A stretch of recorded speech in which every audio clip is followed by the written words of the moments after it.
Good afternoon to all our listeners and viewers of the NDC Heartbeat podcast. We're happy to have all of you on this afternoon. It's a beautiful Sunday afternoon in Grenada. And those who are listening on radio via WeFM, Vibes FM, Spice Capital Radio, 100.5 FM out of Labbe in Grenville. We have Right Along out of Brooklyn, New York. And of course, you have the NDC online platform. Well, what we're going to be doing today is to share with you a rather interesting, gripping exhibition which was held at the Grenada National Museum this week.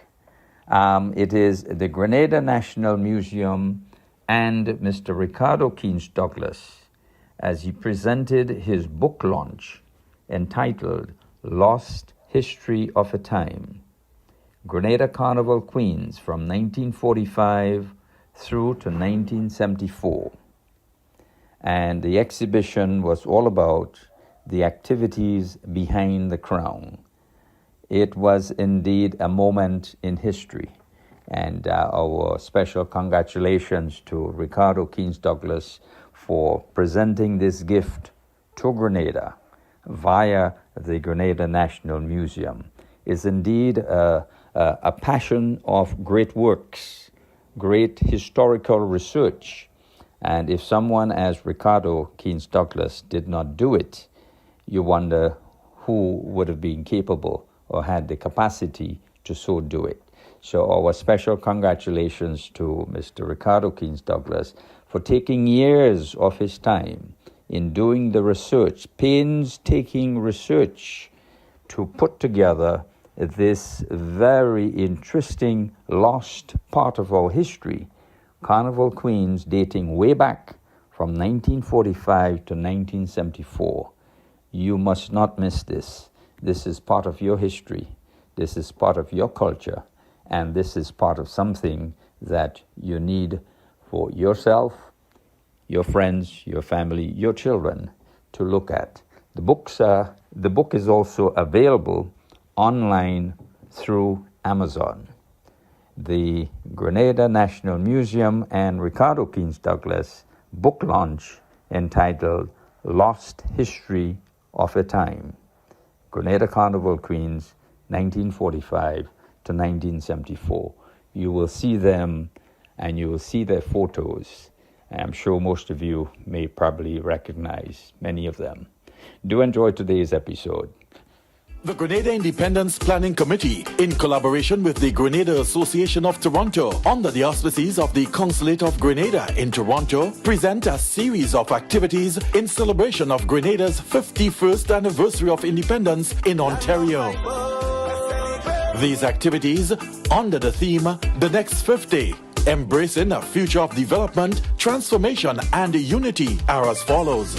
February 2nd from 3 p.m. Independence Anniversary Church Service of Thanksgiving at the First Baptist Church of Toronto, 101 Huron Street, Toronto, Ontario. February 7th, 12 noon, flag raising ceremony and reception at the Legislative Assembly of Ontario, 1 Queen's Park, Ontario. Also on February 7th from 6:30 p.m., the symbolic illumination of the Tower Clock at the City of Brampton in the national colors of Grenada. Later that evening from 9:30 p.m., the symbolic illumination of Niagara Falls in the national colors of Grenada. February 8th from 6 p.m., the Grenada Independence Gala at the Parkview Manor, 55 Barber Green Road, North York, Ontario. And it culminates on February 16th at 1 p.m. with the Showcase Grenada exhibition at the JCA Centre, 995 Hour Road, North York, Ontario. For additional information, please contact 416-595-1343 or 647-594-7210 or send an email to info@grenadaconsulate.com. Here now is the presentation of the book launch by Ricardo Keynes Douglas entitled Lost History of a Time, Grenada Carnival Queens, 1945 through to 1974. Her Excellency Dame Cecile Lagrenade, Governor General of Grenada, Senator the Honorable Adrian Thomas, Minister for Tourism, the Creative Economy and Culture, Senator the Honorable Claudette Joseph, Minister for Legal Affairs, Labor and Consumer Affairs. Honorable Peter David, Member of Parliament for the Town of St. George. Her Excellency Ambassador Yvette Martinez Leyva, Ambassador from Cuba. Ambassador Terence Forrester. Dr. Oliver Benoit, Chairman of the Board of Directors of the Grenada National Museum and other directors of the Grenada National Museum. Former Carnival Queens and participants. The reigning National Carnival Queen 2024, Sachel Alves. Sponsors of this book we'll be talking about this evening. Specially invited guests, ladies and gentlemen, and those joining us live at this exclusive event, good evening.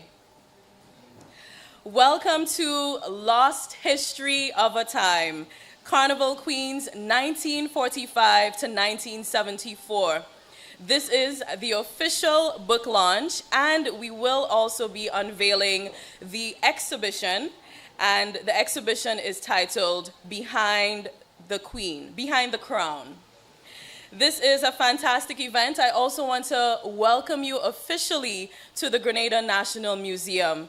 Of course, the museum is in the business of documenting history and our cultural heritage, and this is exactly what we're celebrating here today with Lost History of a Time, while also celebrating a gentleman who is the man of the hour, Ricardo Keynes Douglas, MBE, and of course, he is an internationally award-winning playwright, author of more than one book, and also director and producer. And having worked with him last year on two projects, Journey to Gold, I was an actor for the first time, as well as on Pan 50 and Food Fest, I can say that he is an excellent teacher and mentor and a man of class.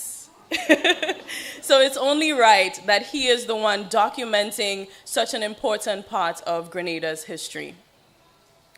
Ladies and gentlemen, at this time, I invite another cultural enthusiast. She is also the Marketing and Business Development Manager of the National Lotteries Authority. She will give us a little information of the importance of this book. Welcome, Reese Sam.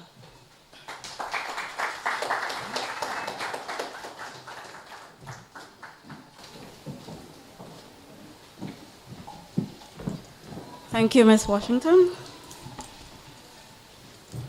Her Excellency, Dame Cecile Lagranade, Governor General, Senator the Honorable Adrian Thomas, Minister for Tourism, Creative Economy and Culture, Senator the Honorable Claudette Joseph, Minister for Legal Affairs, Labor and Consumer Affairs, Honorable Peter David, MP for the Town of St. George, Her Excellency Ambassador Yvette Martinez Leyva, Ambassador from Cuba, Ambassador Terence Forrester, Dr. Oliver Benoit, Chairman of the Board of Directors of Grenada National Museum, other members of the Grenada National Museum Board, former Carnival Queens and participants, the reigning National Carnival Queen 2024, Sachel Alves, sponsors, other specially invited guests, ladies and gentlemen, and there's a little girl, so boys and girls.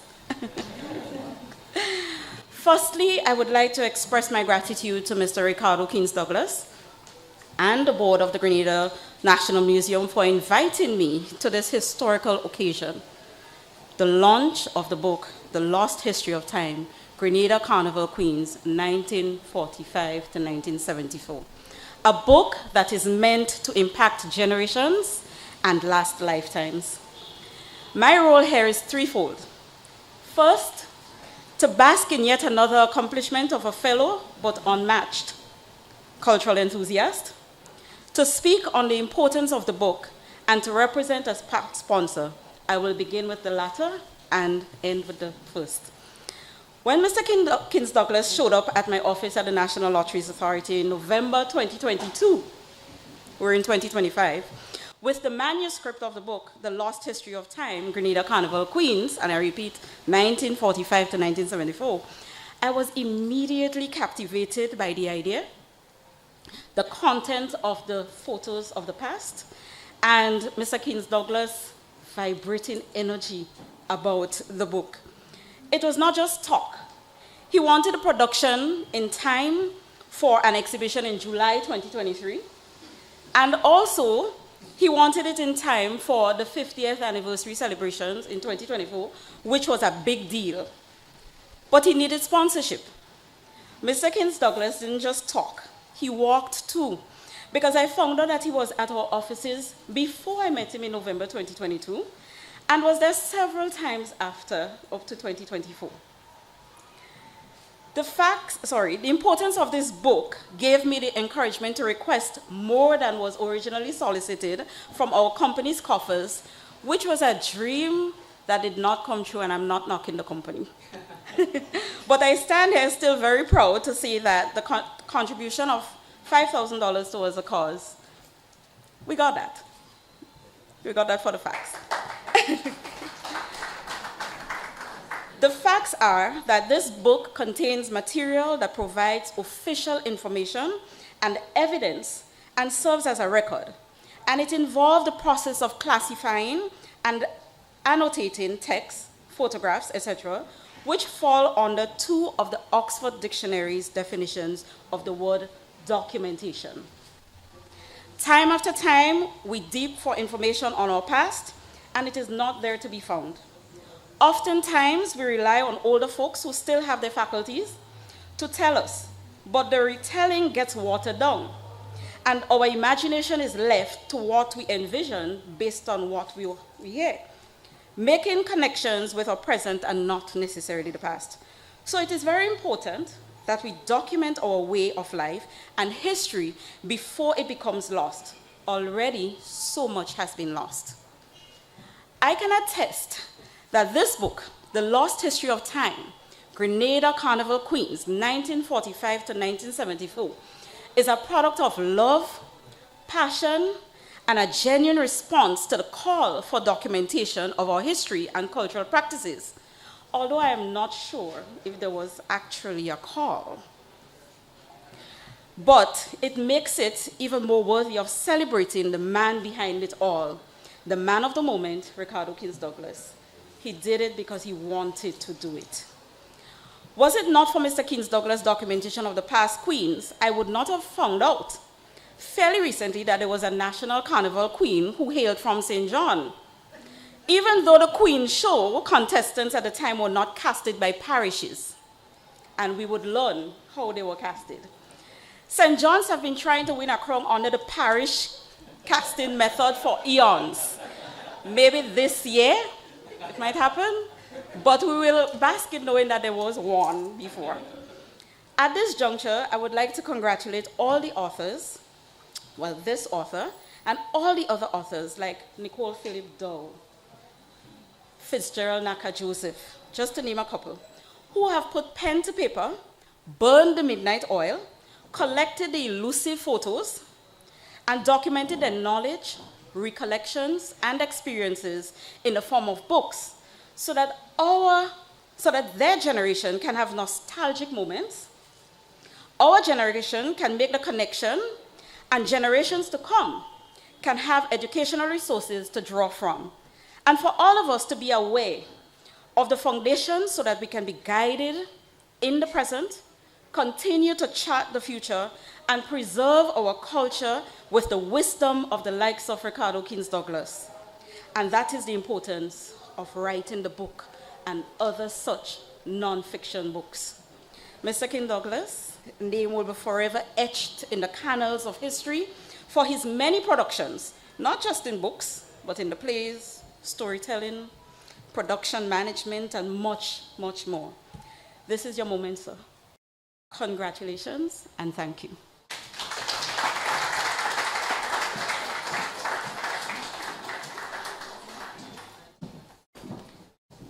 Thank you, Ms. Sam, for that little bit of information about the book that we are talking about today.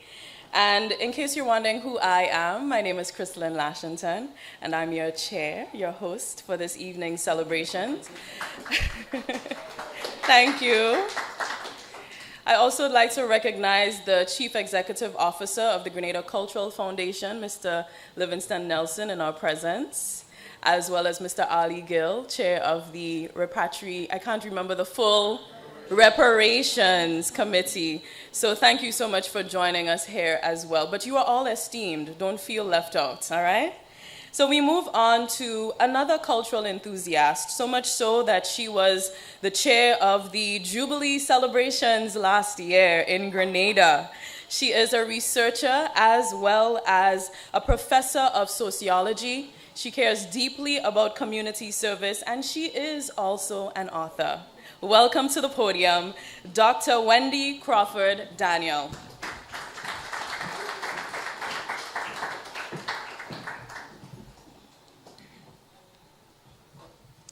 Good evening, all. Her Excellency, Dame Cecile Lagrenade, Governor General, Senator, the Honorable Adrian Mitchell, again, Minister of Tourism, Creative Economy and Culture, Senator, the Honorable Claudette Joseph, Minister of Legal Affairs, Labor and Consumer Affairs, Honorable Peter David, MP for the Tug of St. George, Her Excellency Ambassador Yvette Martinez, I got that right? Ambassador from Cuba, Ambassador Terence Forrester, Dr. Oliver Benoit, Chair of the Board of Directors, Grenada National Museum, other members of the Grenada National Museum Board, former Carnival queens and participants, the reigning National Carnival Queen of 2024, Sasha, sponsors, other specially invited guests, ladies and gentlemen. I feel honored to be asked by Grenada's premier multi-talented creative genius, Ricardo Keynes Douglas, to share with you some reflections of his latest publication, Lost History of a Time, Grenada Carnival Queens, 1945 to 1974. What a treat. What a gift. In fact, another gift to Grenada. Thank you, Ricardo. You're the best.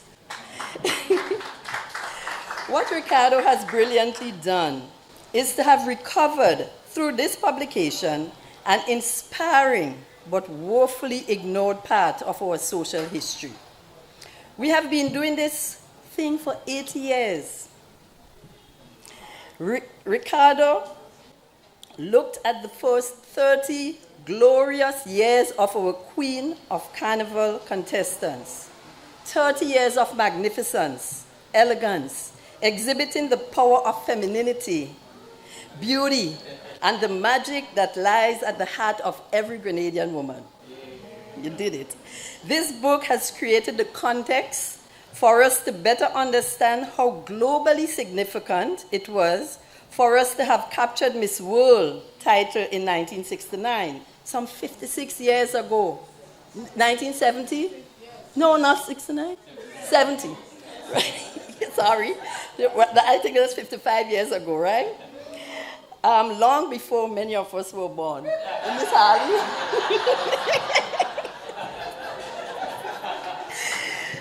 And she was the first Caribbean woman and the first black woman the world over to have done this. So abundant were our queens that in 1967, Jennifer Houston was a runner-up. And in 1969, Ricardo's own sister was crowned Queen of Carnival. So we were indeed mass producers of queens. It's a natural resource we often ignore. Grenada could have easily won the title every year.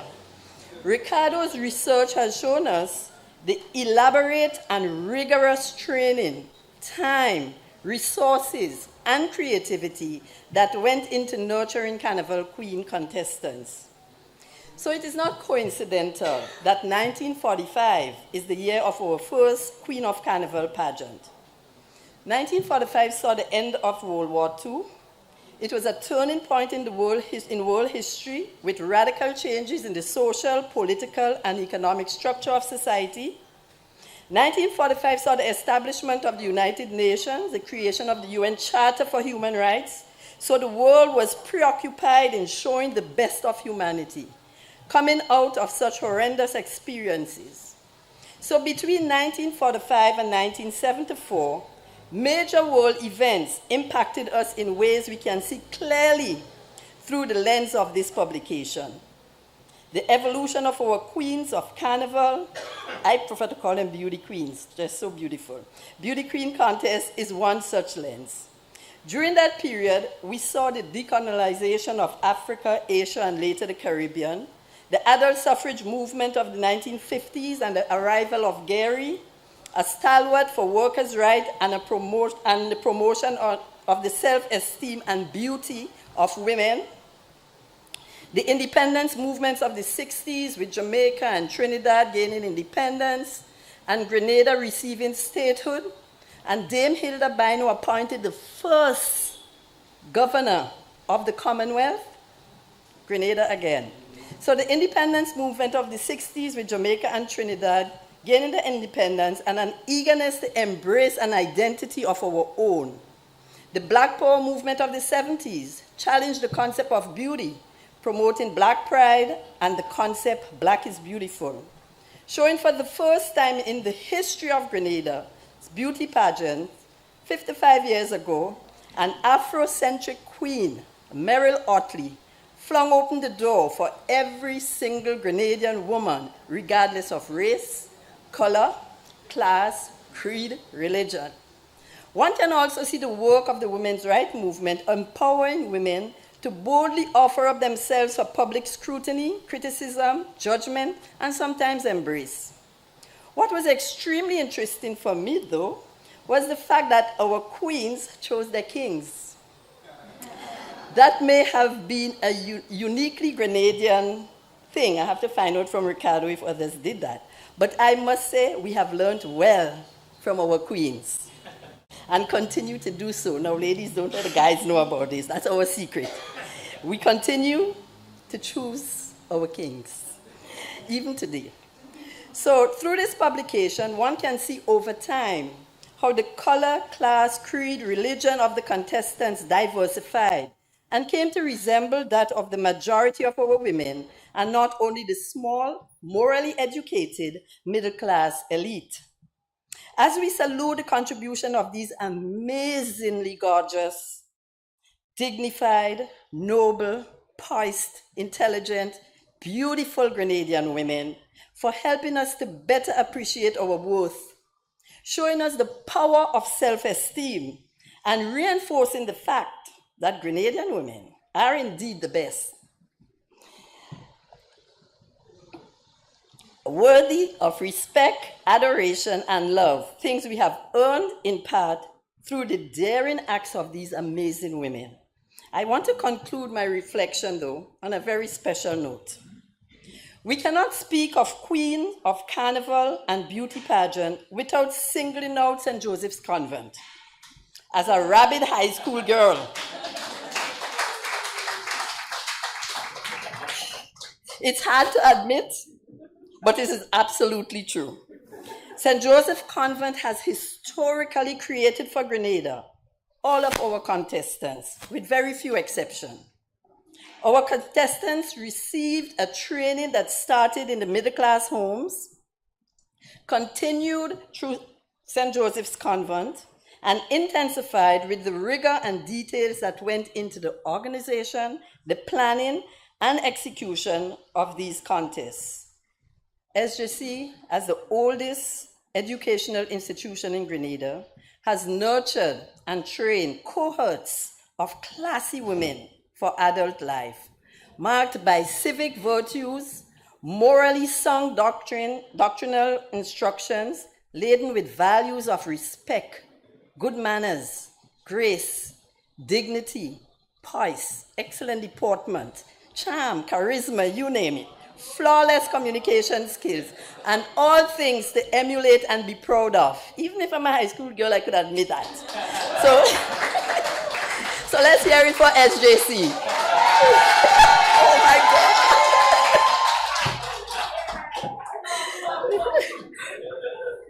So that was unapologetically acknowledged by a high school girl. Look at Claudia and Diane and Peggy and Gloria. Well, it's all right.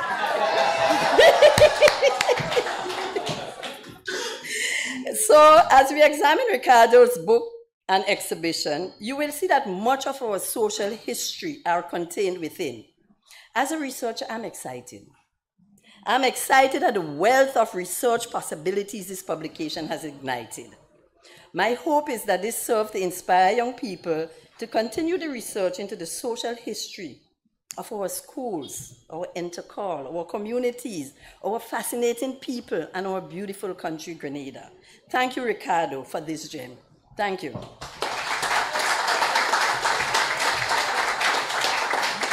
I'm going to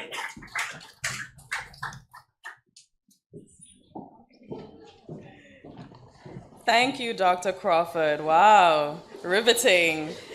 Thank you so much for giving us a snippet into the book. Now we are about to introduce the man of the hour. And I'm not introducing him. We have a separate person to introduce him. That's how important he is this evening. So I invite to the podium another cultural enthusiast. I think that's the theme today. And she is also an educator. She is a champion for youth as well as community engagement. And she's also newly appointed Chief Executive Officer of the Grenada National Museum. Welcome, Ms. Tia Cummings.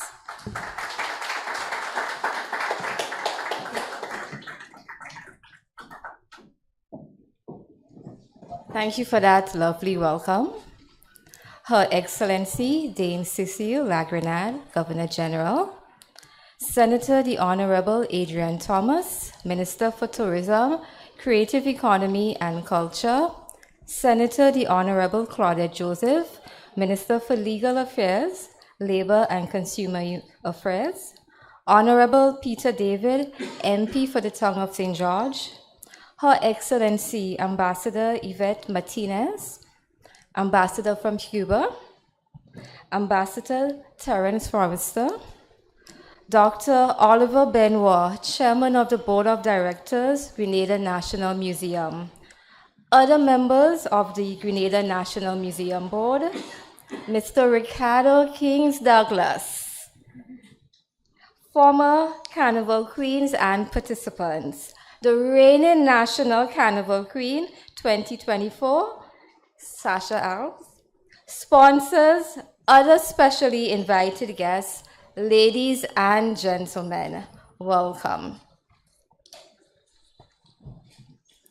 Ricardo Kings Douglas is a multifaceted Grenadian-Canadian author, playwright, director, and producer whose extraordinary career spans several decades and discipline, leaving an indelible mark on the world of theater, literature, and cultural expression.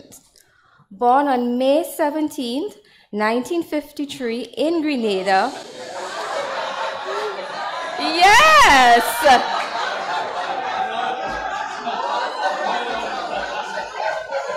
He is a legend. He is a legend. Yes. He is a legend. So that shows you the strength of yes. Yes, it's power. Yes? Yes, it's power. And we applaud you for that.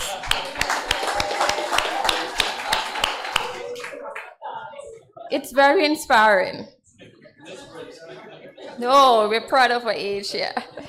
Ricardo's journey into the arts began at a young age and led him to Canada at 17 to study at Dawson's College.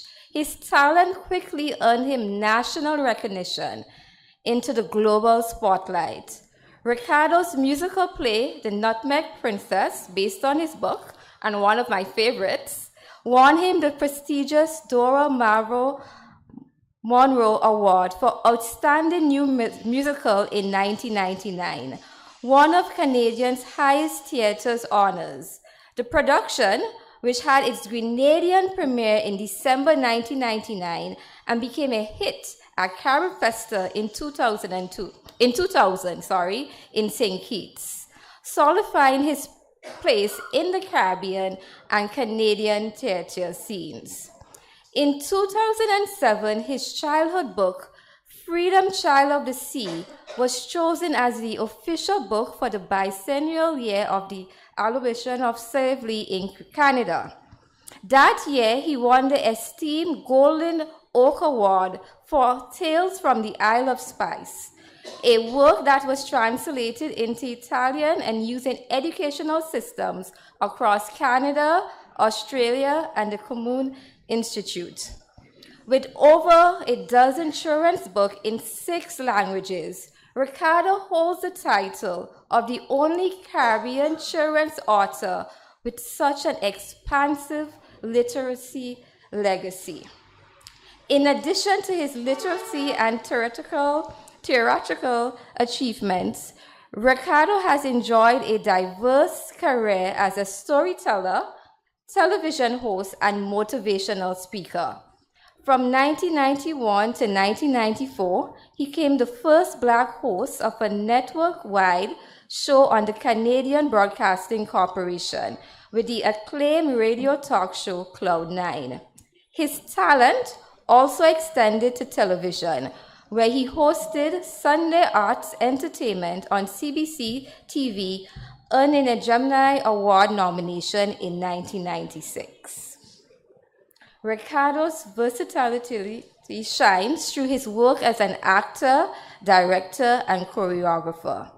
He has graced stages across Canada, including the prestigious Stratford Shakespearean Festival, worked with Academy Award-winning actors like Maggie Smith, and performed at the world-famous Apollo Theatre in New York.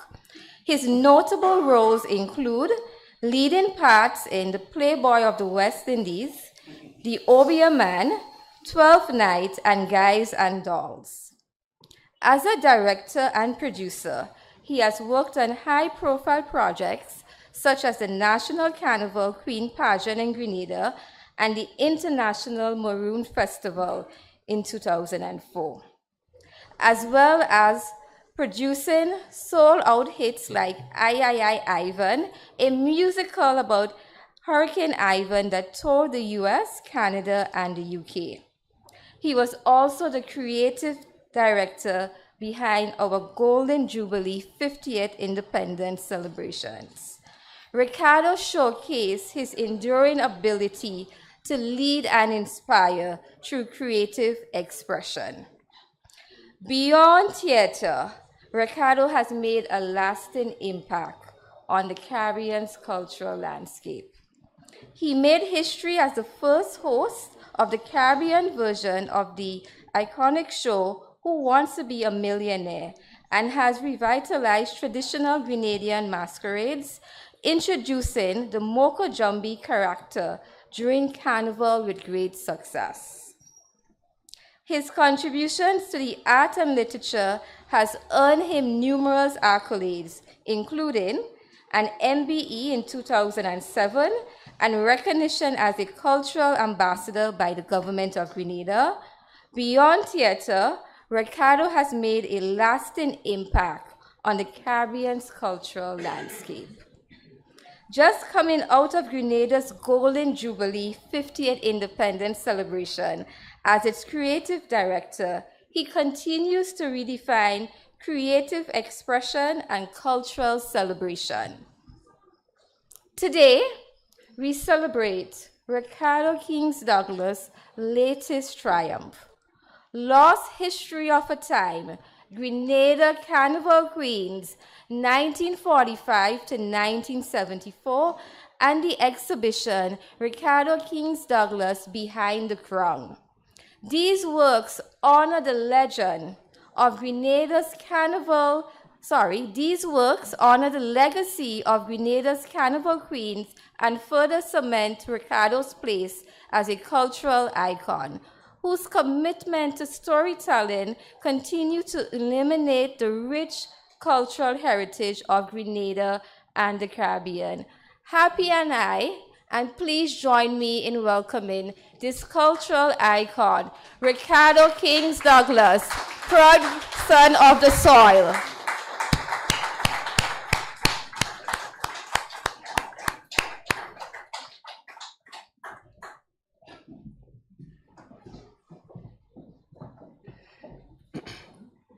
Good evening. Wow, full house, nice. I'm more nervous about the protocol.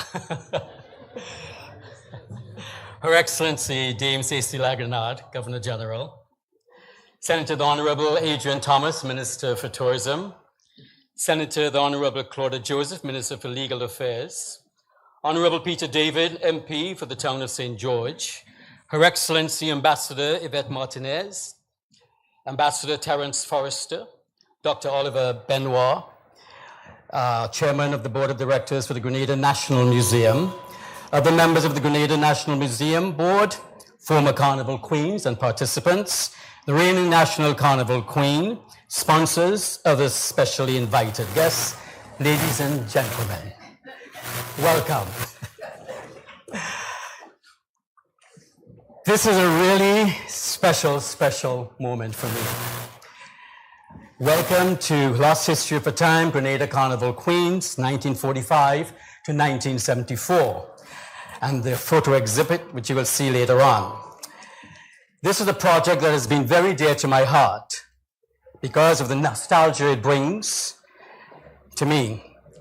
Also because it deals with carnival and the arts, and me being a big part of that time growing up, and wanting to preserve that part of carnival history for the generations to come. But before I say another word, I give praise and thanks to the Almighty Papa God for his blessings and gifts he has given me in all my projects. I do nothing without God. And this one, his hands were at work, bringing the right people together. A team that's incredible at the Grenada National Museum, which we'll talk about. I could not have done it without them. So that's how Papa God works. He puts the right people, you got the good energy around your project if you believe in him.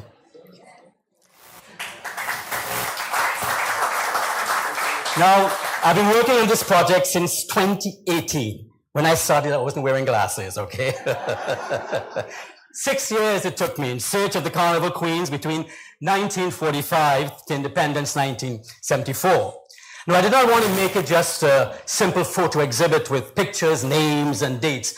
I wanted it to be an experience, that a trip down memory lane, a trip down the carnival memory lane that must be documented. So it started off by just wanting to document the women who won the title. But the more I started to write and do research about that era, I felt I should also honor all the women who went to the pageant, just not the winners, because it is not an easy feat going up on that stage in front, especially a Grenadian audience. It is not easy. So I felt like a detective trying to track down people, photos, anecdotes of the time of the Carnival Queens. It had been daunting at times unearthing these photos, with all these gems, especially from the early years of the 40s and 50s, where photos were hardly taken, and many of the participants from that time had passed away. God rest their souls. Also, many people lost their photo albums during Hurricanes Janet in 1955 and Ivan in 2004, including all the professional photographers of the time. So many historical photos could never be salvaged. So a great part of our carnival history and all the memorabilia were lost forever. So I started by tracking down folks, relatives, calling up people all over, go down in your basement, open the old boxes under your bed, look in the cupboard. So everybody really started doing that for me. So I put it out on Facebook and wherever and people just started sending me stuff, right? Sometimes I'd come home and there'd be a picture under my door. Don't know who dropped it there. No name, nothing, but praise God, it got there.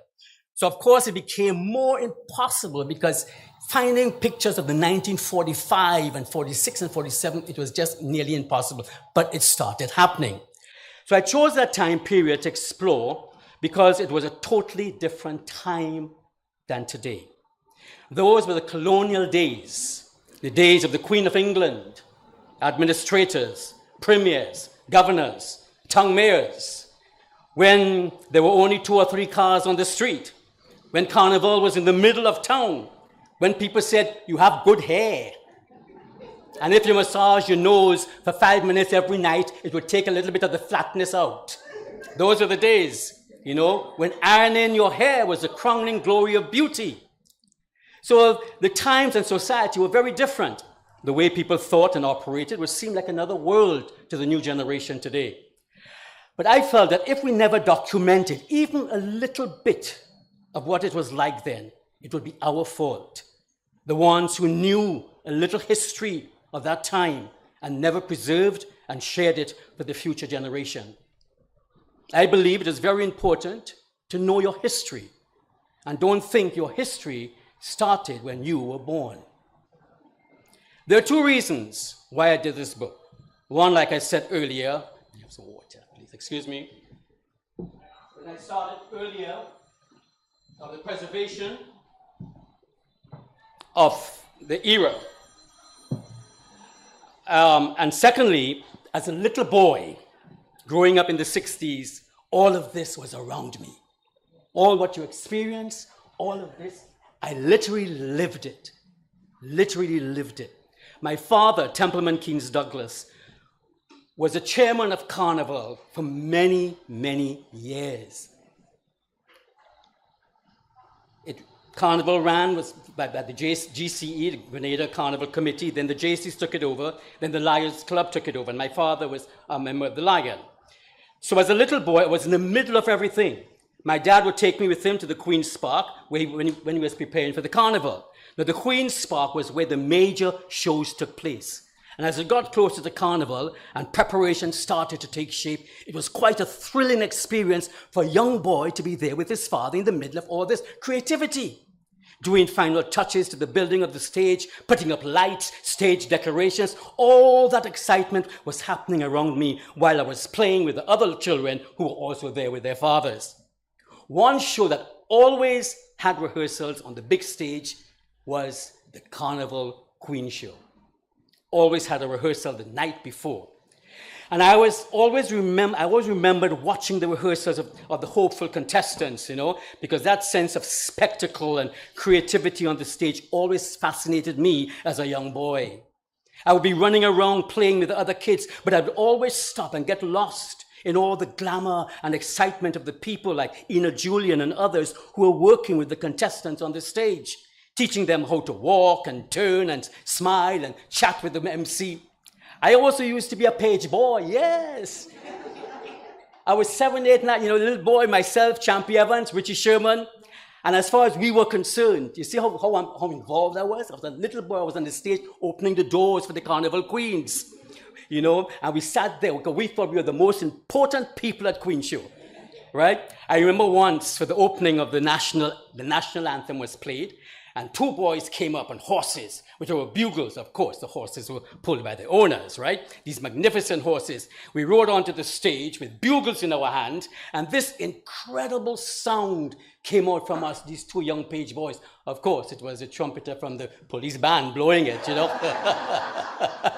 But the magic, but the spectacle and glamour and class of the event was always front and center. Thinking back to those days, the Carnival Queens were celebrities. Young girls wanted to be a Carnival Queen. It was a big thing to be one. People used to point and say, she's going to have a Carnival Queen, And after the Carnival Queen, they would point and say, she went to have a Carnival Queen, So there were celebrities.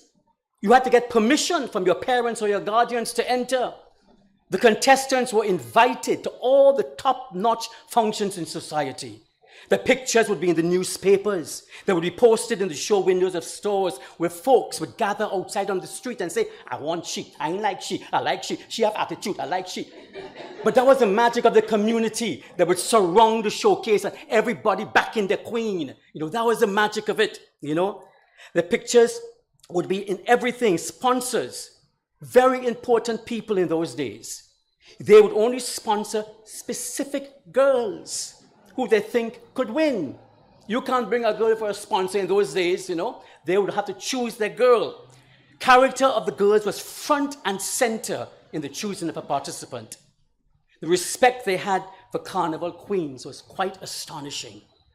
The Queen Show was the most exciting stage show of carnival, and it was a show that brought in the most money. The only other show that was also a big draw was the parade of the costume bands, which was attended by families and was held on Carnival Monday. The Queen Show always sold out to capacity. It was always held on the Saturday night before Carnival. You had to reserve seats in the pavilion, and no one sat in your seat. Yes, no one. It was numbered, and no one sat in your seat. It was a dapper event. Everyone would be dressed to the nines, and some men wore their jacket and ties, and the ladies wore evening gowns to go to Carnival Queen Show. I know my mother wore one. I wanted to stop, you know, of course, thank you. I won't accept, you know, the pavilion was there, except the bleachers. So there was a pavilion, and then they had the bleachers where all the rowdies like me would want to go and sit, because that's where you want to shout for your queen. We want so-and-so, we want so-and-so, right? But I wanted to stop my research when we got to independence. That era was very interesting to me, the colonial days. Things were very different back then. It's amazing, you know, how Carnival Queen shows in those days will give you a tiny insight of that time. It's like listening to calypsos. They tell you what happened in those moments. I'm just giving you a taste here. I don't want to give away anything because you have to get the book, right? I'll give you a taste, a little bit of here, inside here, and a little bit of inside there. So it's a coffee table book, or a cocoa tea book, as you call it. And it's photos. I have over close to 200 photos in it. As I said, it took me 6 years. It was a lot of work. I loved doing it. There's a certain contestant in here. I went to her house, and she came out and she said, I have a box, and she brought out like 8 albums, and I sat on the floor, and I went through every single one, and there was not one picture of her in it. He said, I don't know where those pictures are. So what I did, I used to get pictures, and I would cut them out and photo them, take them out of the group and put it there. So there are a lot of little pictures all over, you know. But there's so much magic in this. I really don't want to give away too much, you know. And like, for instance, like in 1963, when the first dark-skinned girl won the crown. And it was a big thing then, because before it was, you know, and there was nothing to do with racism. It was just how you saw beauty in those days. You know, it was a European look of beauty, you know. But they were friends. Everybody was still on the stage, connected, etc. But it was what it was, you know. And it was a time in our history that I think must never be forgotten. I have a Rasta friend. I showed him the book. He said, boy, there's Grenada. I said, yeah. He said, you couldn't believe it. And he was fascinated by it, because it's a totally different world. And we must not lose track of that. The book is going to be a fun journey. So I just want us to, I didn't want to get too much into the book, you know, because you'll hear about it. And it's a kind of book that we can have a seminar later on, where we can have a, you know, bring all the women and discuss that period and the women in those days of what it was like going up for Carnival Queen. So I just give you a little taste of my dream, my passion, my love. I always believe you're stressed when you're doing something you don't love. But when you're doing something you love, it's called passion.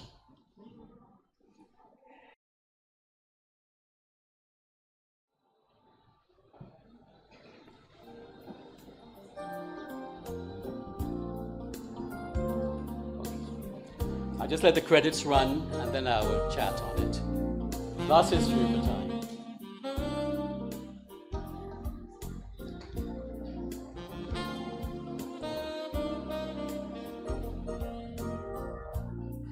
For instance, there was a carnival queen. She had to take her costume to the nuns so the nuns can approve it.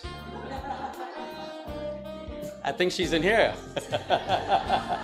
National Lotteries Authority, Rennick & Thompson Company Limited, Grenada Distillers, Grenada Bottling Company Limited, CD Enterprises, 2003, George F. Huggins, Gren Graphics, Designs, and of course, family's always there for you.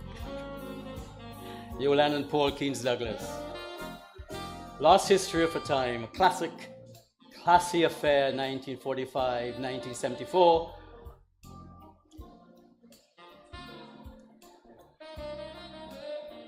In 1945,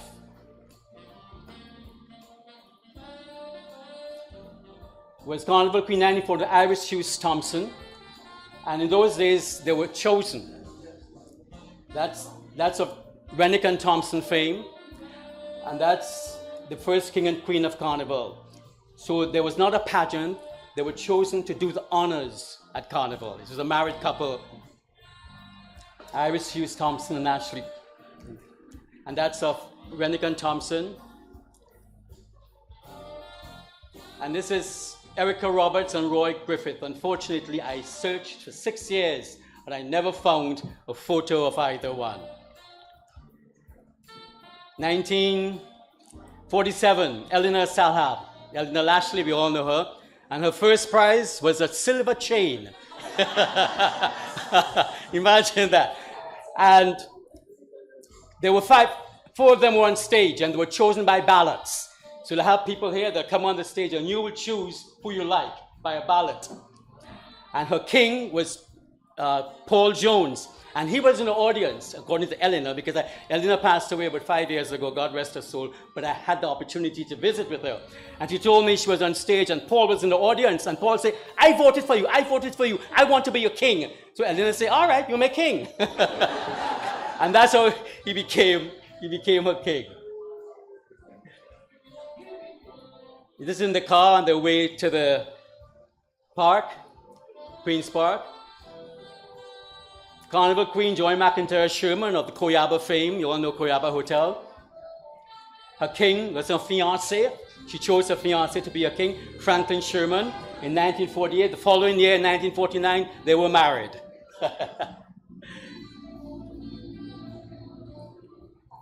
Esme Lumsden, Lady Scoon, Paul Scoon's wife. Yes, she was a Carnival Queen in 1949. And there used to be a barge that carried the queens across the harbor. You know where Ballast Ground used to be? Now it's Port Louis. And they'll put them on the barge, and they'll ride them across the harbor over to the other side of the harbor, and a cannon will go off at the fort. Yes, and they'll get into a convertible, and they would drive down to and her king was Robin Rennick, 1949. Marilla Betancourt, Valentini. She was originally from Venezuela, but lived in Grenada. And her king was Sandy Taylor. Yeah. Carnival Queen 1951, Sheila Cameron, Otway. Now, some years I only got one picture, some years I got about 10 pictures. So it's already curry favoring, okay? Yeah. Now, this is Otway's from gas station, David Otway's wife. This is Kathleen Bernadette, the Queen from St. John. Yay! St. John.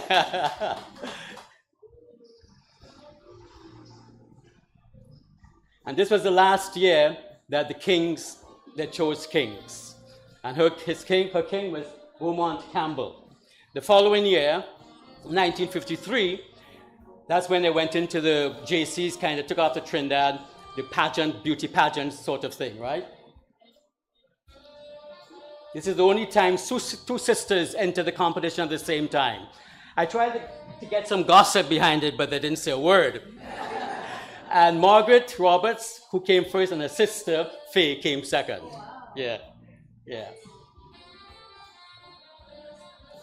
Catherine Burgess, she's still alive, but couldn't make it. Catherine Burgess, I want to give you an idea. I never found the names of the other contestants, but that's them on the truck, and it was such an elegant, it was so elegant, the period. Now, there was no Queen show, nobody knows, but I know there was Carnival, because you were invited to dance at Queen's Park Pavilion on Tuesday night, March 2nd, 1994. Gents, $1, ladies, 72 cents. I don't know why. Right? Music by Seppi and his night horse. You have a good time, the promoter. But there was no Queen show, but there was a carnival. Yeah. Okay. 1955, Pat Thompson. Again, her mother was the first carnival queen. Iris Hughes Thompson of Thompson and Rennick. That's Jeffrey Thompson's sister from Thompson and Rennick. And these are the contestants, Marjorie Morissette and Audrey Rodriguez. And I must... Sorry? But that's not Jenna-Lynn. 1956, Joan Paris, right? Joan Paris. Oh, I see what you're saying. That's Jenna-Lynn's sister. Oh, okay, yes, that's right. Tradition. Now, the tradition in those days, always, the queen was not complete without her crown, her cape, and scepter. That's what, always, right? But it's different today, yeah, right?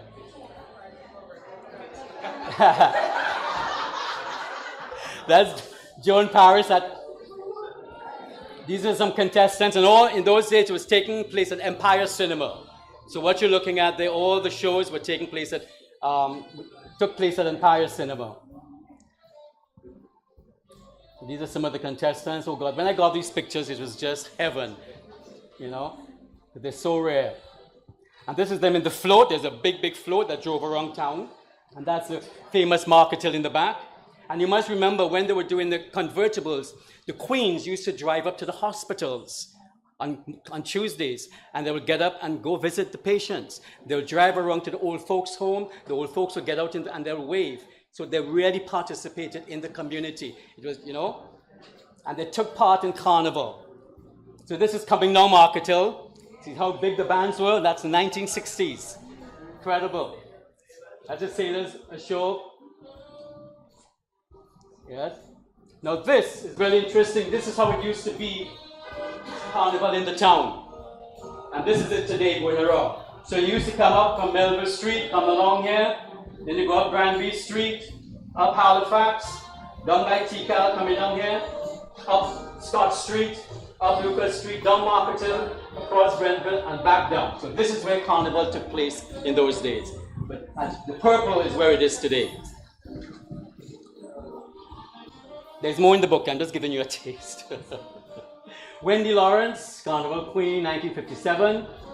That's Mary Bain, Joy Leslie, Wendy Lawrence, Myrna Steele, Dawn Fletcher. I want to give these women the honors. I want to mention them. Yes, Dawn Fletcher. I never thought, Dawn would have been Jessica Steele. Unfortunately, she's here in Grenada, but it's her birthday yesterday, and they're having a party for her, so she couldn't make it today. Yeah. She said yeah. Okay. Now this is them leaving the stage, and they're going to the coronation ball. There was always a coronation ball after every show, and when you go, it was held in Richmond Hill Club, and they would be all seated in lovely chairs, and the girls would be in their evening gowns, and there were the celebrities of the evening, and all the gentlemen of the night they would want to dance with these girls. They couldn't wait to get a dance with one of the contestants. It was so magical. You know, there I go. Okay, I love it, man. I love it. Those days. You know, so, and ladies and gentlemen, this is Margaret Redhead Fletcher, 1959. Please take a bow. Stand up. Here, stand, Margaret. Here, stand up. Here she is, ladies and gentlemen. There she is. Cheers, Margaret. Blessings. Lovely. For those of you who will be listening on radio, I want to inform you that this presentation lasts at about 2 hours. So at the 1 o'clock hour, we wish to invite you to join us on the NDC Heartbeat online platform. Thank you. Now in those days, this was a costume, sportswear. And Margaret told me that in those days, the gowns were always in muted colors. They were beige and pinks, and so no bright colors. But that night, Margaret decided she wanted to wear a red dress, bright red. Everybody said, no, no, no, no, no. But she said, yes, yes, yes, yes, yes. And she wore it and she won. So it was a help. There she is, Margaret Fletcher, ladies and gentlemen. That's Faye Cameron, 1960. Marcel Hayward Ross, you all know Marcel Dennis Ross, Dodo, Kellyanne's mom. Yes, yes, that's.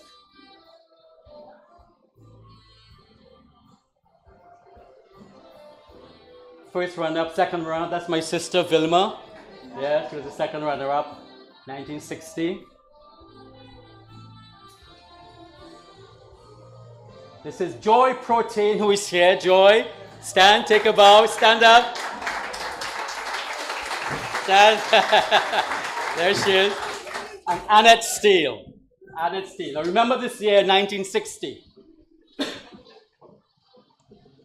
Now this is an Empire Cinema, and that's what there was no throne. It was like the Olympics. So the Queen would be at the top, the second and third. So that's what it was like. Okay, 1960. Margaret Nack, Lady St. Paul. Yes. Unfortunately, she couldn't come tonight.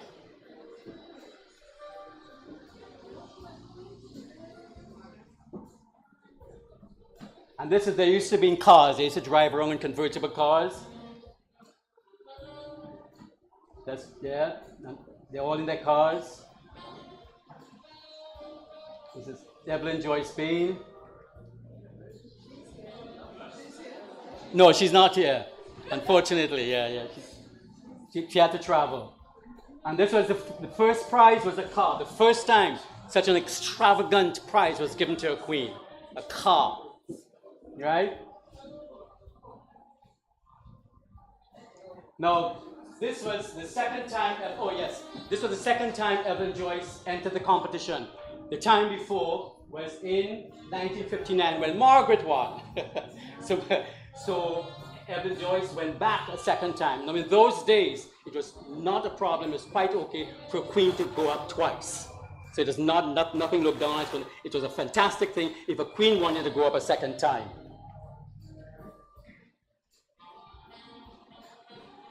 Okay. Christine Ferguson, that's the Premier, Eric Gary, crowning her.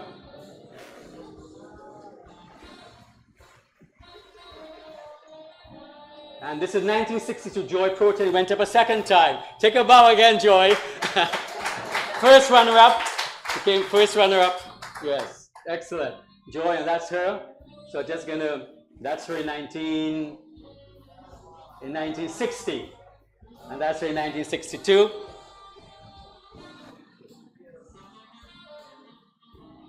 Leonie, Egon Macaulay St. John. Yes. Grace Duncan.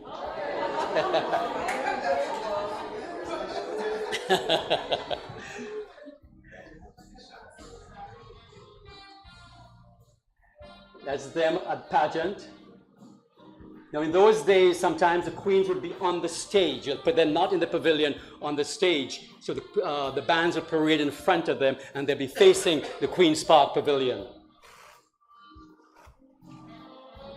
So that's the Administrator Lloyd greeting the queens on stage. There were 9 contestants that year. And again, it was not a parish thing. So 5 girls can be from St. George's, 5 can be from, St. John, so it was not. This was, they cut all of this in the market square, the town hall. The queens used to go on pageant on Mondays, and they would greet the people. And there was a lot of excitement in the market. There was games, there were card games happening, the Moko Jumbies, and all that was happening in the market before they moved down to the pageant in the park. Now in 1999, 99% of the ads in the local newspapers in the 40s, 50s, and 60s were of white Caucasian characters and images when you open the newspaper.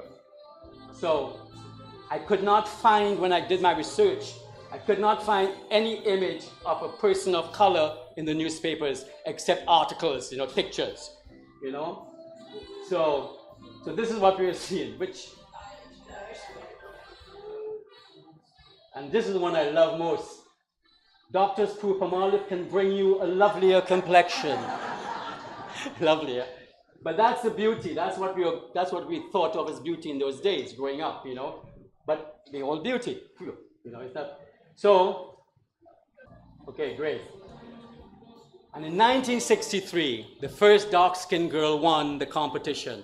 Florine Hope, 1963. Huh? Royce, yes. That was the late Royston Hopkins' first wife.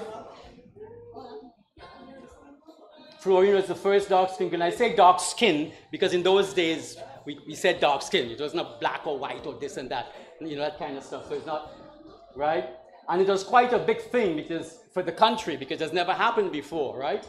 So people still talk about, remember the night Florine won? Yes. But what I love about, I mean, I don't know if you can see it, it's just the glamour and the elegance. I just love. That's Pat Reddit again. She went up twice as well. That's Gillian Palmer Thompson. Patsy Ferguson Macklin, 1963. And she's here. Please stand. Where she is? Stand, there she is. Stand, wait, there she is. Patsy told me they actually had to push her on the stage. She was so nervous. There she is, ladies and gentlemen. Beautiful. And that's all the contestants at pageant. They always came onto the stage, made an appearance. They were driven on. And this is Florine Hope with the contestants again. That's Pat. That's Noala Brown Menes of George F. Huggins, Patsy. And that's Jillian in the back there. And they drove around the town, and people used to look out for these girls. They couldn't wait. Shouts and screams, everybody looking out their windows. You know, the queens are coming, the queens are coming. Especially people who couldn't go to the park to see them. Christine Hughes, Mahabin. Yeah, that's Alistair Hughes' daughter, yes.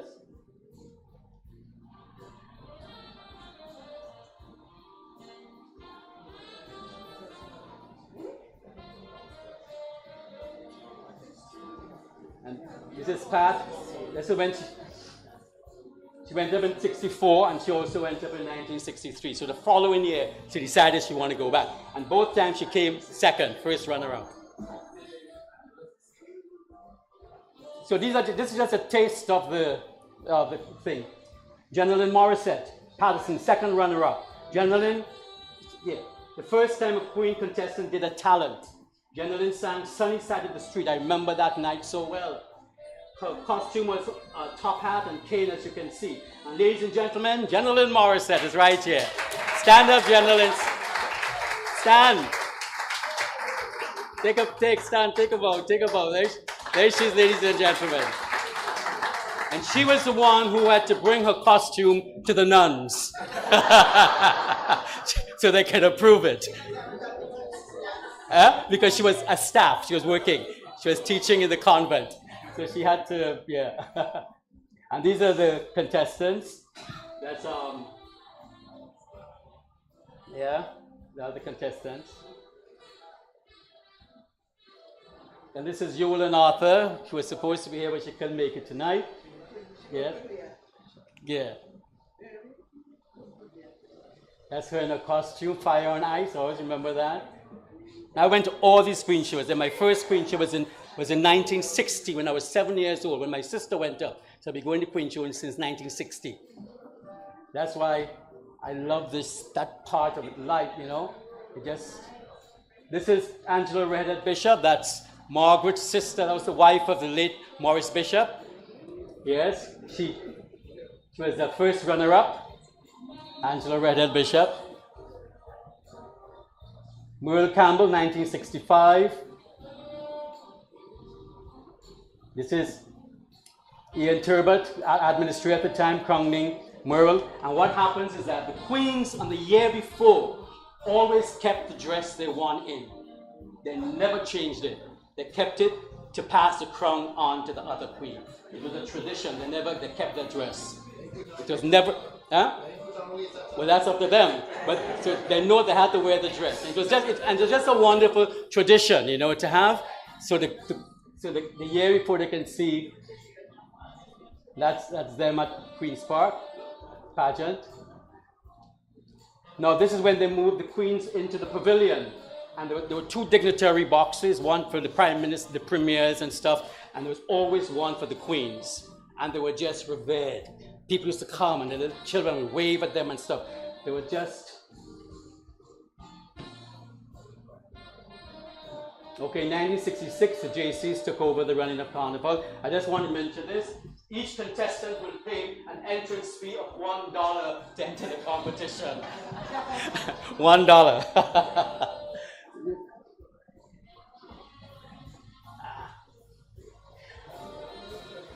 Blondell. Yeah. Elizabeth Rodriguez. Island in the Sun. That's her evening gown. 1966. Jean Ferguson. So to see the queens, the costumes started getting bigger now as the time went by. You notice that, huh? They'll be coming in. That's Wendy Woodruff, second runner-up. Wendy holds a record to date. No one has ever worn her glasses as a queen. So I gave her special mention there. She said, I said, why you wear your glasses? I want to enjoy Carnival and I can't see, so I'm wearing my glasses. So I gave her special mention for that. Vanity was not important. Yes, Zonia, she lives in Canada. She gave me lots of wonderful information. The most frightening moment, waiting for the results, standing there waiting for the results. There, Betty won that year. You see, Yolande kept her dress to pass the crown on. There's always a lovely tradition. That's Turbot crowning Betty. That's them on the truck to go around. Okay, this I love to read. This is the Lions Club took over Carnival. This is a message from the Mr. Rupert Bishop, chairman of the safety committee. As the traffic is voluminous. What is it? Voluminous? I'm going to put my glasses.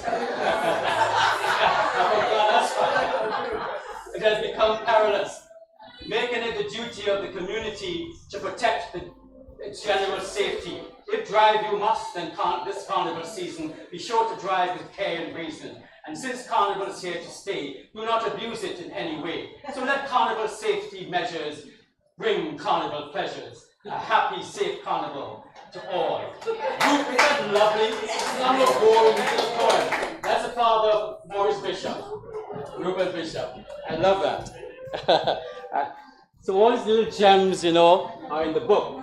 Calypso King Steel Band combo competition will be here Tuesday. Look at the price. Admission $1.50. Bleachers $1. Queen Show $4. 1968 it went up to 5. 69 it went up to 6.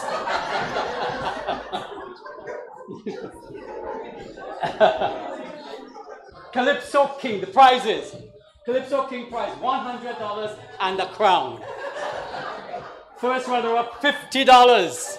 Third prize $20. Steel band contest. Entrance fee is $12. First prize $200. Imagine that. Second prize $100. Third prize $20. And they used to have a competition called the combo competition. That was the bands, electrical bands. And all that's gone again, all that's disappeared. Oh, and also there was a first prize of $25. That was the first, the road march. So you see road marches were going since 1967. But you only got the prize if it was played by a steel band, not DJ. That's the only thing. And I love that, and I think we should bring that back. Now this one, Carnival Queen 1967, Frances McIntyre. Ladies and gentlemen, Frances McIntyre, Darlaland.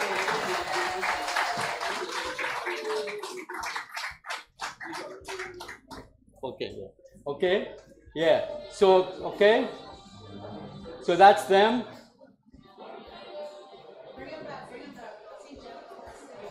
Oh, yes, sorry. What? Oh, no, yeah, this time Jennifer Houston entered. Yeah, she came second that year in Carnival Queen, the connection. This is Gail Rennick in her costume, evening wear, because now we have to. First runner-up.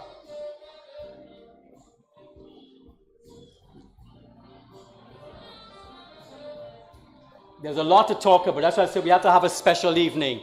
That's my dad. He was the chairman of Carnival, as I said, for over 1969. Sandra Monroe, and she's right here. Ladies and gentlemen, stand, please stand.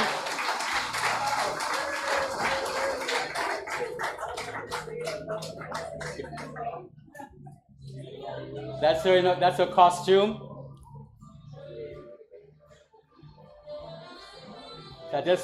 These were the first and second runner-up. Eleanor Daythorne Fleming, you all remember her? Yeah, Eleanor just died. Mary Smith. Yeah. That's the crowning of the... Okay. So that's me.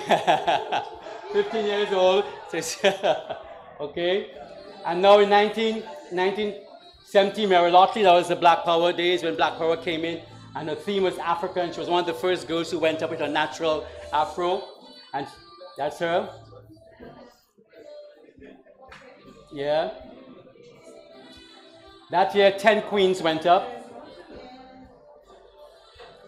Miss World 1970 to 71 was Noreen Dillion. She also entered the leg for Miss World Grenada, and she came second, and Jennifer came first. The next year she entered Carnival Queen, and she won the crown. And then, that's her. And that's Barbara and Shillingford, and we're coming to the end. Barbara and Shillingford entered. The last, 1972, Joan Campbell. And in that's the chairman. And there was no competition in 1973 and 74 because that's when all the politics and stuff happened. Okay, ladies and gentlemen, we have to move on. I want to thank you. Thank you very much. Gave you a little taste.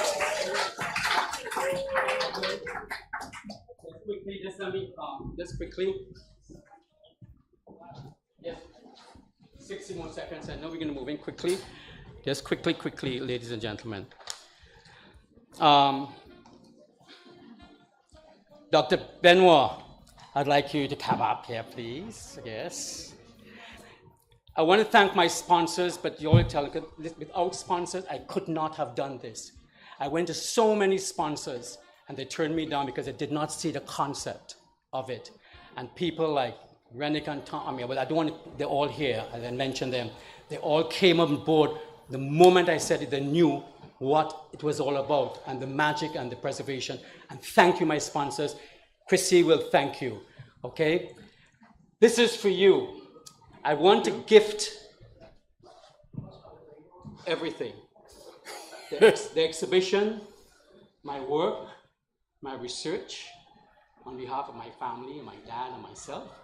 I'd like to gift all the photos I've worked, my work, passion, everything, to the Grenada National Museum. Thank you so much. Thank you. Thank you. So it's all yours now. Thank you. I pass it on to you for the future generations. Thank you. God bless you all. Thank you so much. Thank you. Thank you.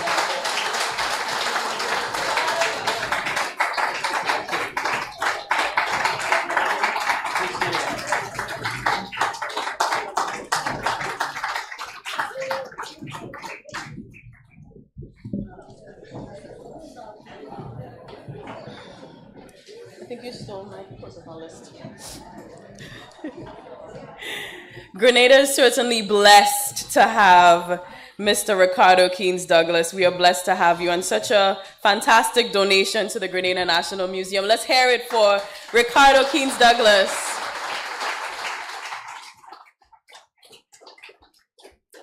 And now we present special books to special people. So I invite our reigning carnival queen, Sachel Alves,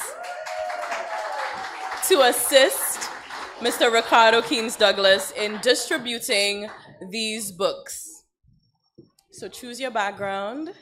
Yeah? Yeah, I guess, yeah. Okay.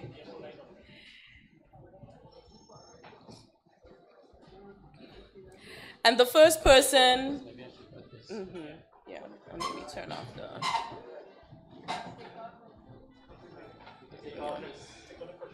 And while we're arranging ourselves technically, let's also recognize the presence of Ambassador Kennedy Roberts.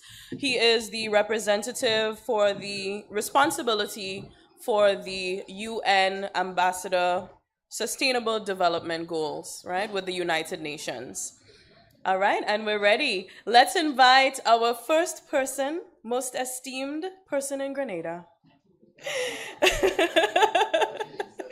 Her Excellency Dame Cecile Lagrenade, our Governor General.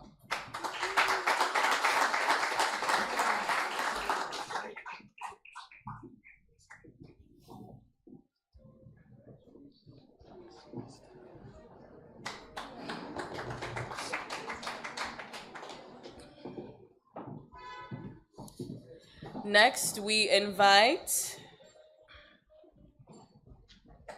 our Minister for Tourism, the Creative Economy and Culture, Senator the Honorable Adrian Thomas.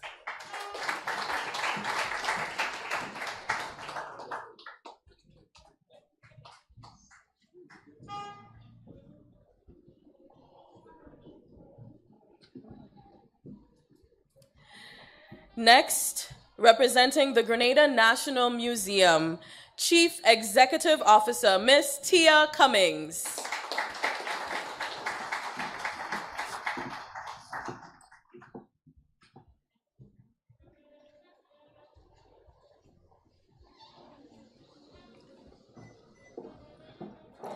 We now invite our sponsors as well. I will call you one by one.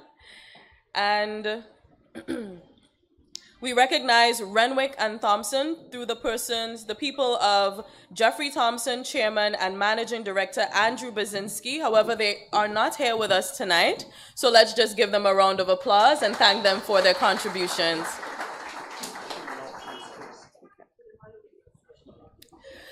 National Lotteries Authority, representing them tonight is Miss Reese Sam.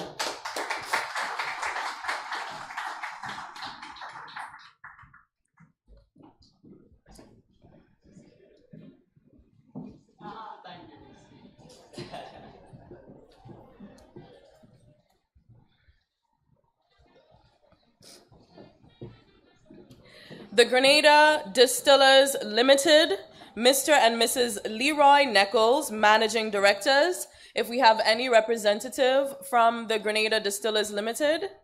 All right, let's just recognize them. Thank them for their contribution. The Grenada Bottling Company.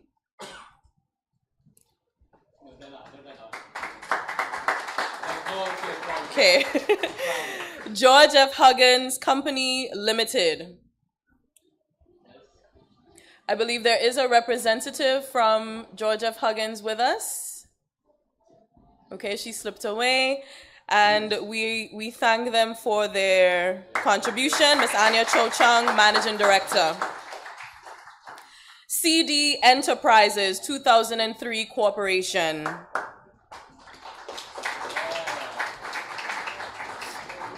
Mr. Clive Devers, Managing Director.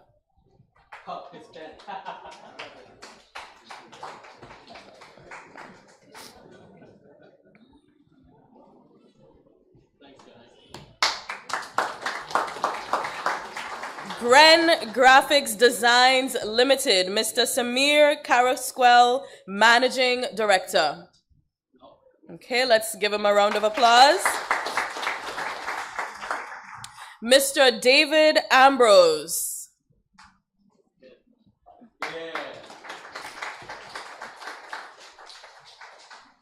I want to say something very special about David. David is the one who helped me with this book. I could not have done it without David. Every Saturday we come, it was self-published. So he came and he showed me how to do it on Amazon and this for months. So thank you, David. I really, really thank you. This would not have been done without David. Trust me. Thank you, my friend.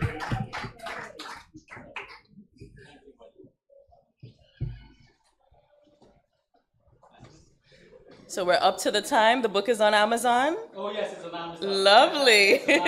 We're gone global. And finally, Yolande and Paul Keynes Douglas. Bring my brother up, Melvin. I know he's shy. So he like family, trust me. Family, and there's a lot of laughter, work with a lot of laughter and storytelling. I had to sit at the table every night and have dinner, no matter friends outside going, wait. Daddy say, no way. So I want to bring that. I wish we can bring that family thing more together. We sit and play games and chat and tell stories. Hey, brother.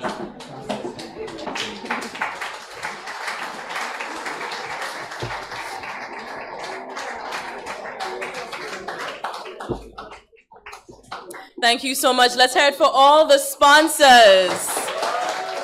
Thank you so much, Sachel Alves, reigning Carnival Queen. Thank you, Mr. Ricardo Keynes Douglas. Now, it's not just a book launching tonight. We're also unveiling an exhibition.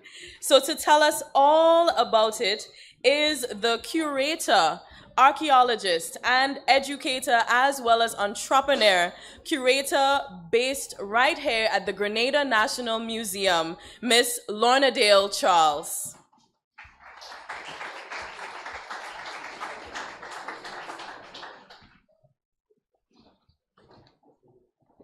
I'll invite Mr. Keynes Douglas just to make a brief mention. With me. Honestly, I know Lorna doesn't have this.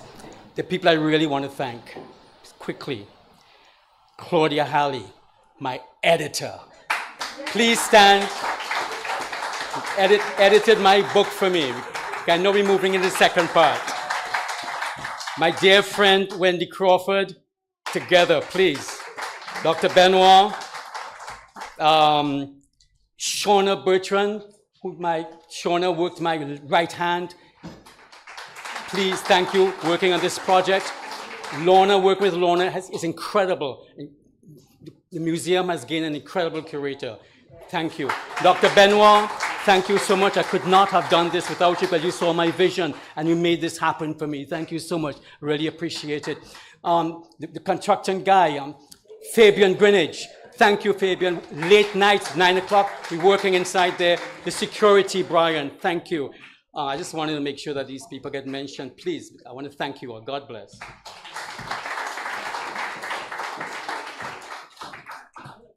Thank you so much. So important to recognize the people who have assisted us. So without further ado, the curator of the Grenada National Museum, Lorna Dale Charles.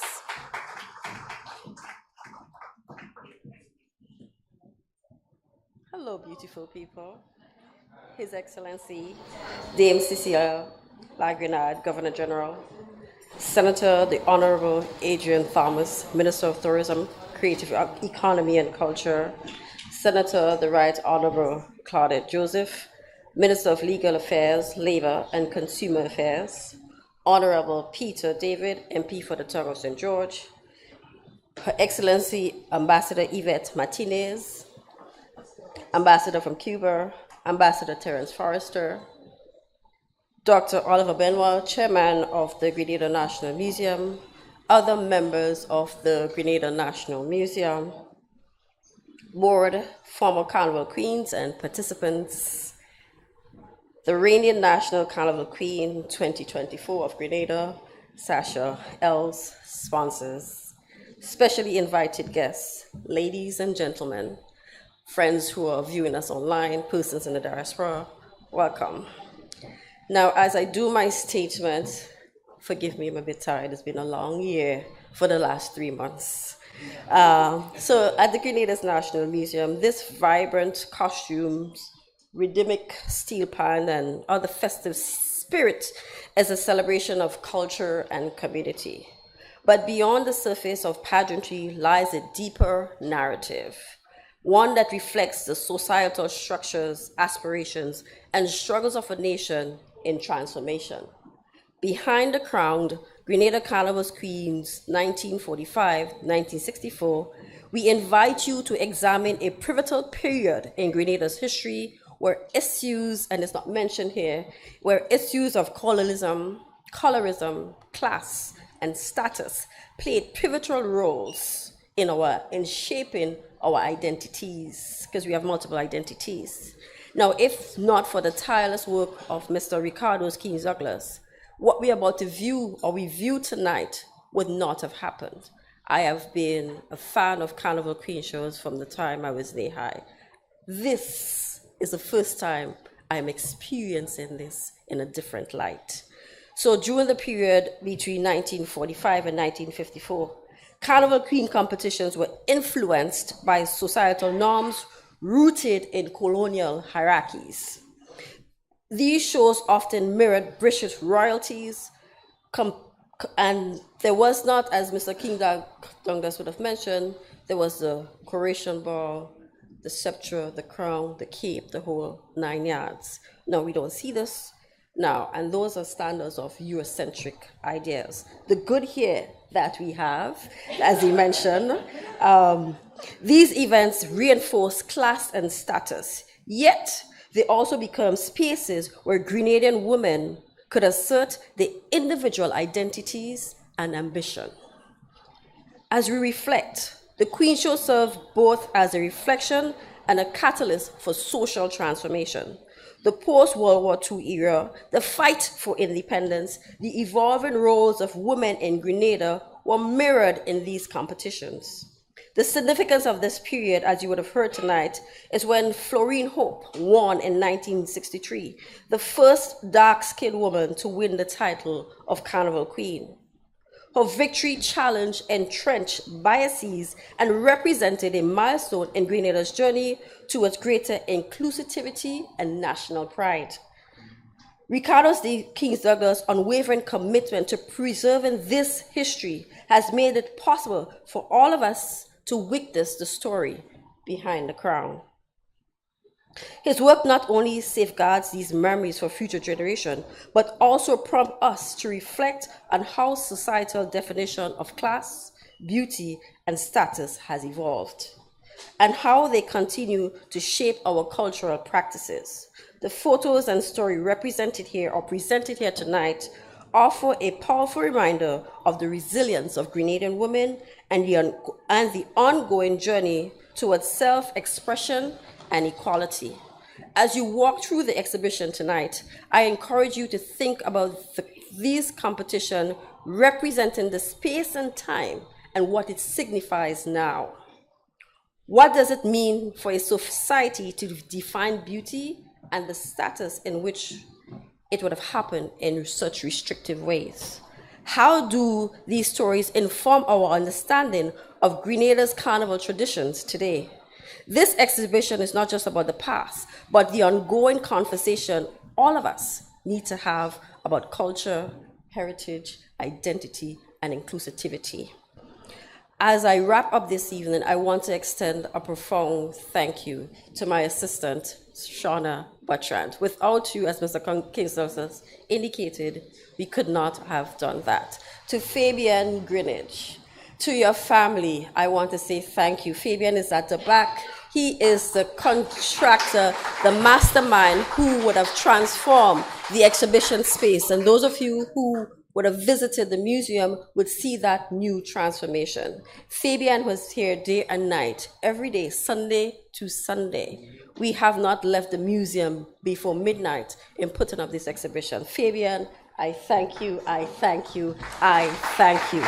To the other staff at the Grenada National Museum, thank you.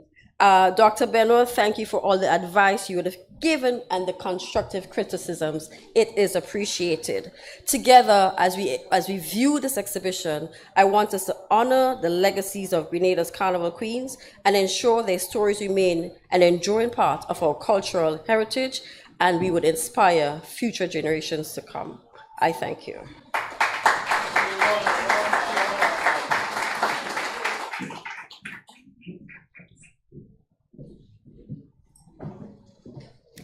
Thank you, Lorna Dale, and we will all get to see the exhibition this evening. I know you're excited for that. Before we do this, I must invite the chairman of the Grenada National Museum to offer some brief remarks on this occasion. Let's welcome Dr. Oliver Benoit.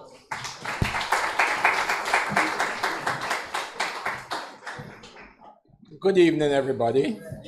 I would like to break the tradition this evening, so I stand by the protocol as already established. I also would be unscripted. So what I have to say is, I believe it's very important, but I want to make an important point. Picking up from Ricci's presentation, she spoke about the problem of documentation and of our heritage. I want to make the point that years ago, and I'm glad in front of me here is Honorable Peter David. We were in London at the same time where we were studying, and I guess we knew one of our colleague, Dick Hart, who used to be the Attorney General in Grenada.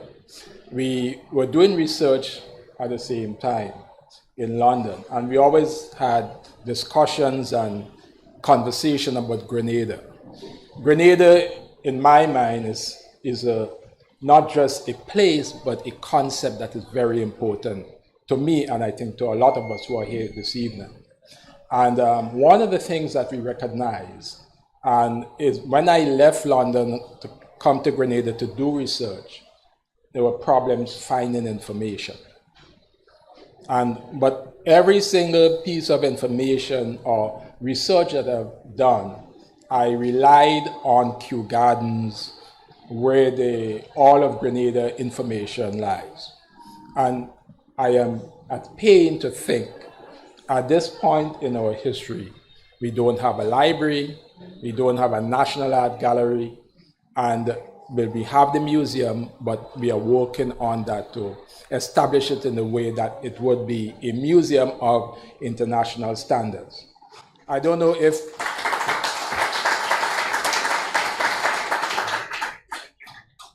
I've spoke many times to Honorable Peter David about the Tongue of St. George's. I guess he's still the MP for the Tongue of St. George's, right?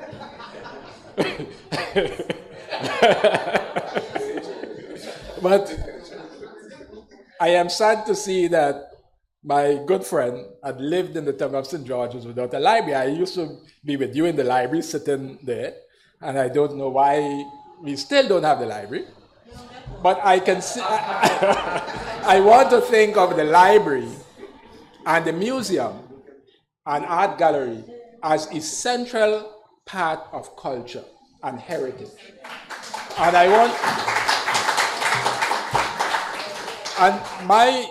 the important point I want to make here this evening is that I want to make sure that this museum can see a different light going forward. I want to bring it to international standards. And this will take the effort of the audience, it will take the effort of the government and the support to do the work that needs to be done to bring it up to some international standards. I could say that recently we've begun discussion with Cuba. Hopefully, as soon as we can sign agreements, we will be able to seek their assistance in helping us with the infrastructure that is needed and also the curatorial and museum management activities at this museum. This is something I want to see through, and I hope that I can work with everyone to make this happen.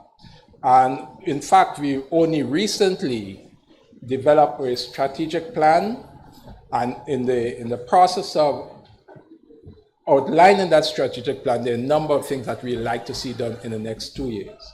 And I'm hoping to get your assistance, your support in making this happen. So what you see here this evening is just a beginning. And hopefully in the next year or two, you're going to see a lot more happening here. Thank you so much. Thank you, everybody.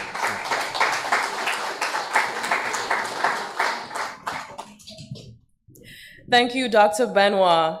We are going to move into unveiling the exhibition and officially cutting the ribbon. But let me first say thank you to all our sponsors who made this book signing, the exhibition, as well as the production of the book possible. The National Lotteries Authority, the Grenada Trade Center, North South Wines, Grenada Distillers Limited, CD Enterprises Corporation, the Spice Mass Corporation, Grenada Bottling Company, Osprey Lines Limited, City Inn, George F. Huggins Company Limited, Renwick and Thompson Company Limited, the Grenada Cooperative Bank, Nawasa, Gren Graphics Design Limited, Blue Bubbles, Republic Bank, and Yoland and Paul Keynes Douglas. Let's hear it for all our sponsors.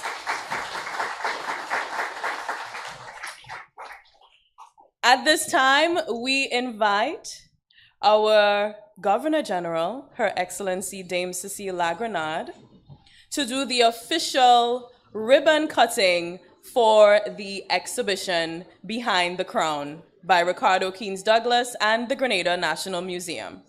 And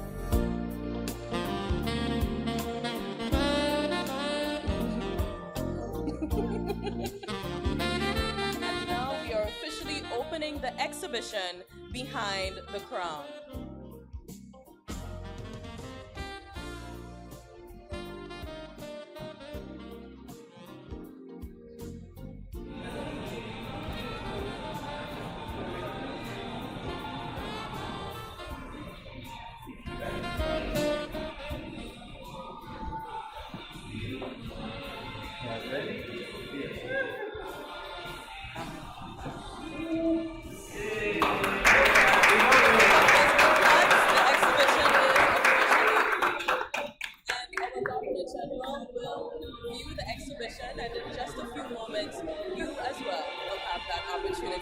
Thank you so much for joining us.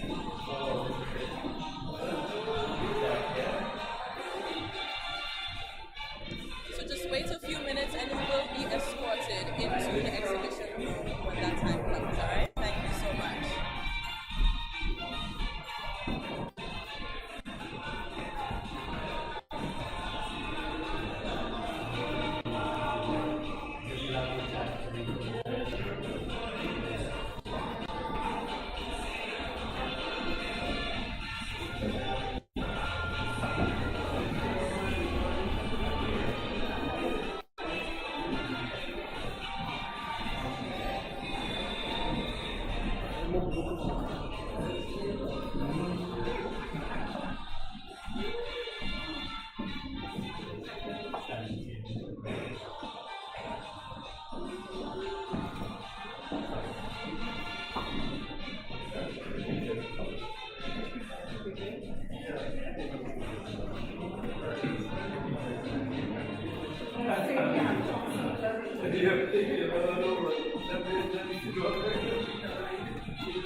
Thank you for being part of the Heartbeat today, and join us again next Sunday when we'll have equally interesting episodes to share with you. Thank you and have a great Sunday afternoon. Goodbye.